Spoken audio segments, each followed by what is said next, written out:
Welcome back. Mitochondrial disease is a rare genetic disorder which only affects 1 in 7,000 children in the world and currently has no known cure or treatment option. So when our next guests found out that their son Órán suffered the condition, obviously it comes as a huge shock. Órán's parents, Ashling and Colm, who have begun fundraising for the costly treatment which they hope will improve his quality of life, join us this morning. Good morning to you both, guys. Good morning. And I know Órán is here as well, and he's outside, but it's a strange place for him, and he was getting upset with it. So to be kinder to him, we've left him outside with one of your very dear friends who's looking after him. But he is here. Yes. Ashling, I want to talk to you about when Órán was first born, because it was a happy occasion. He seemed like a bonny baby, like any other child. So at what stage did you begin to spot, probably just a mother's intuition, that something wasn't quite right? Yeah, well, because Órán is our third child, we were obviously a bit more in tune with what should be happening as regards development. So when he reached the age of about 4 months, we realised that his head control was very, very poor. And he couldn't hold his head up? He couldn't support his head whatsoever. And also he very rarely moved his legs or his feet at all. So we were very concerned then. And did you pop to the doctors? What did you do? We did. We went to the doctor on several occasions, and I suppose naturally everybody thought that this might be something that would resolve itself with time, but that didn't happen. So you eventually went to the next level? Yeah, we were sent to Temple Street Children's Hospital when Órán was 11 months old, and there was a battery of tests conducted over a 1-week period. But unfortunately, there was nothing. Well, that's the extraordinary thing about it, Colm.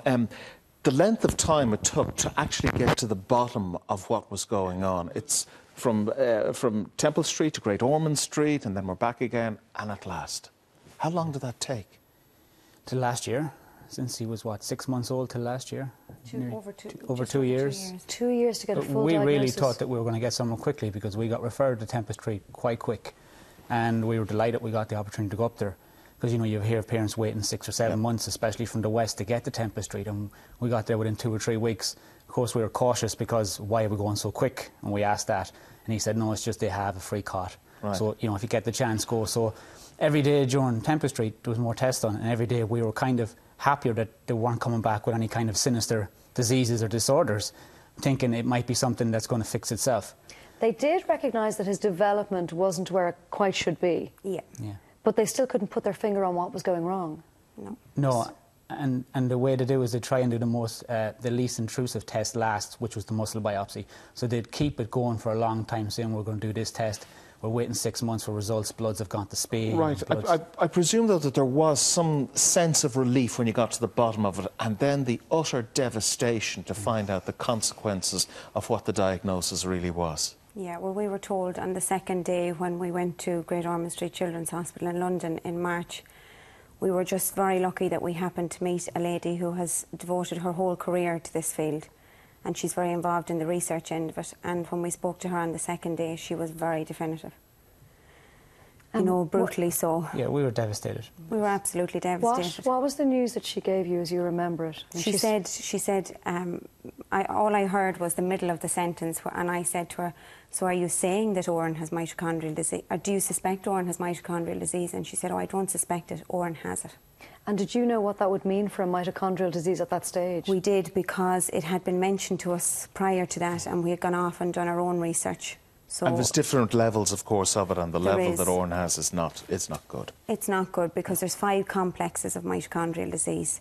So if a child were to have, we'll say, complex 1, what you're told in terms of life expectation is that a lot of the children with, we'll say, 1 complex or 2 complexes will rarely live beyond their teenage years. But in Órán's case, unfortunately, he has what they call multiple complex, so he has every one of them. For both of you now, it's about trying to get the best quality of life for your son, Colm. How do you propose to do that, or what's your next step? Well, from a clinical point of view, especially in Temple Street, is to just make Órán comfortable, and as parents we're not prepared to stay at that, you know, just to make his life comfortable. And again, there's no definitive life expectancy. They won't actually pin it down to say, you know, we know it's going to be within the next couple of years, basically, but they can't give us any kind of real excellent. So we want to try and, while Órán is healthy enough, we want to go through every other avenue, and one of them is stem cell treatment. And an expensive procedure. Yeah. very expensive. Ashling, I can see, sorry to interrupt, but I can see how it's staying in your head, the news that you were given that day that your little boy wasn't going to live probably beyond maybe 3 or 4 or 5 or 6. How do you cope with that as a mother on a day-to-day basis?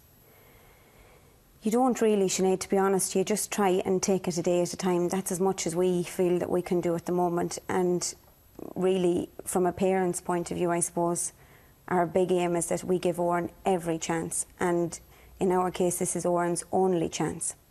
You know, this is our only hope, stem cell treatment. So we either wait for the inevitable to happen or we pursue this line, because we know that it will, or it may, I should say, give him a better quality of life, maybe reduce the seizures that he has, the chronic seizures. Actually, just explain what his quality of life is like currently.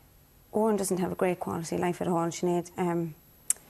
He can't walk, he can't talk, he can't feed himself, he can't sit unsupported. He has global hypotonia, which means that he has very little muscle tone from his mouth to his toes. He has a thing called hypermobility, which means that your joints move in unnatural positions. He suffers from choking episodes, and he also suffers from chronic seizures as well. Okay, I'm trying to process all of that. I had no idea how the two of you were sitting here and keeping it all together. Well done to you for being so brave. But from a point of view of him interacting with you emotionally, does he smile when you walk in the room? He's aware of you there. Yeah. He's so a you very have that sociable connection. child. He's a very sociable child. He isn't verbal, but he's very, very sociable. And you're going to do everything you can to give him the best chance at the short life he's been offered. Yes. Colm, perhaps you can explain to us the treatment of stem cell? Is it invasive? I mean, are you putting undue distress? It's a non-intrusive. So basically, it's a transfusion via venous in a line. So it is non-intrusive. There's no surgery involved. The only thing about it is the travel, because it is the other side of the world. Where are you looking at having the stem cell done? Well, the practice is based in San Diego, but the stem cell is done in Mexico, Tijuana, right beside San Diego. And the expert that you saw in London at Great Ormond Street, does she think this will help Órán? She is of two minds, because there's no clinical evidence for her to say, yes, go ahead, do it, because then everybody would be doing it. It would be but the as next a parent, stage. You will do anything, you will grasp at anything to try and alleviate. She told us it can't do any harm, what we're trying to do. You know, she said, but medically she can't say it's going to be 100% success, and I suppose without the research there, she can't definitively say. It's one of them things where... You need money for this. How much money do you need? We need almost €100,000. Wow, okay. Yeah, because fundraising, presumably? Yeah. Has that begun? We have, It has begun, yeah. We have spoken to another family in Ireland who have pursued this for their daughter, and they have seen significant improvement in their daughter. We have the details up on screen now, because there won't be anybody watching who hasn't been moved by your story, and we'll want to help you both. Will you stay in touch with us, Ashling and Colm, and let us know? Could we just mention before we go, Sinead, that some families within Ireland who have either a diagnosis of mitochondrial disease or maybe haven't got a diagnosis, are in that terrible quandary. We're hoping to all meet anybody who's in any way affected by mitochondrial disease in the Portlaoise Heritage Hotel on the 22nd of September next at 1:30.